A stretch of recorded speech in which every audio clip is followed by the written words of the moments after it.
Dalika, dalika, ulaika.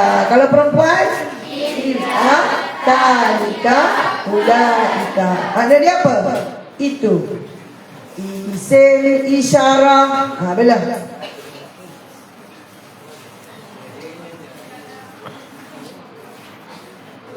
Mau tahu tu dia nak telefon dulu ya.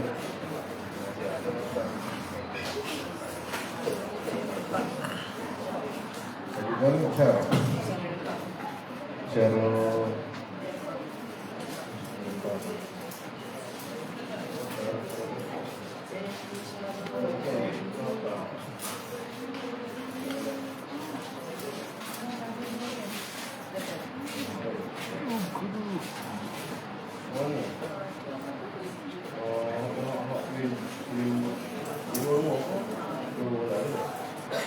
baik, tak apa. Ni dah mula amal dah.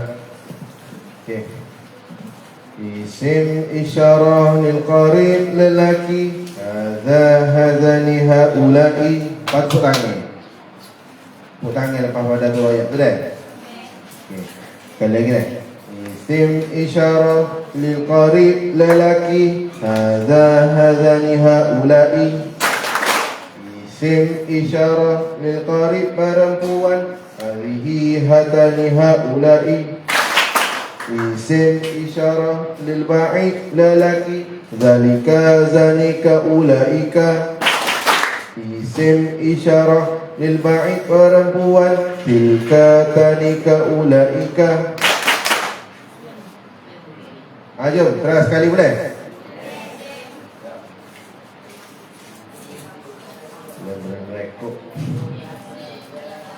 Okay.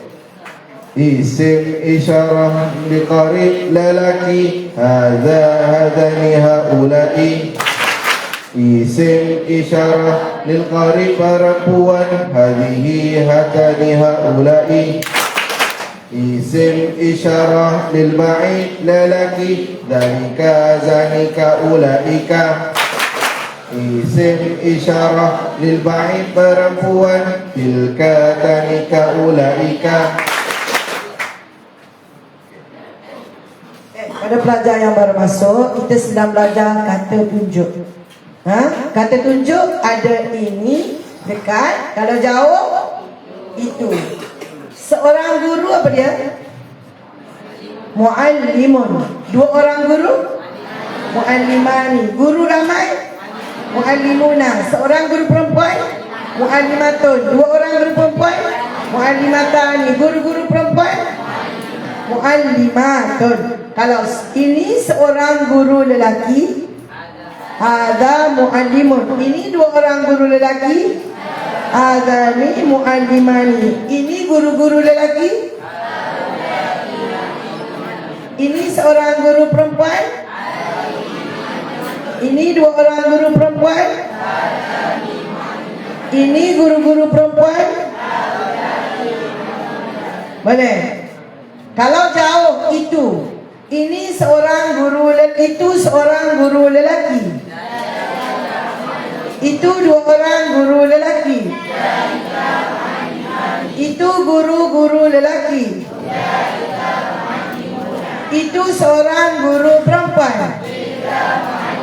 Itu dua orang guru perempuan. Itu guru-guru perempuan. Faham? Okey, bismillah. Sekarang kita nak masuk kepada tajuk yang susah, ada 3. Madi, mudhari', amar. Kemudian kita pergi pada jumlah fi'liyah dan jumlah ismiyah. Tajuk ni agak sedikit unik, ya. Okey, sebelum tu saya nak hafal kalimat. Boleh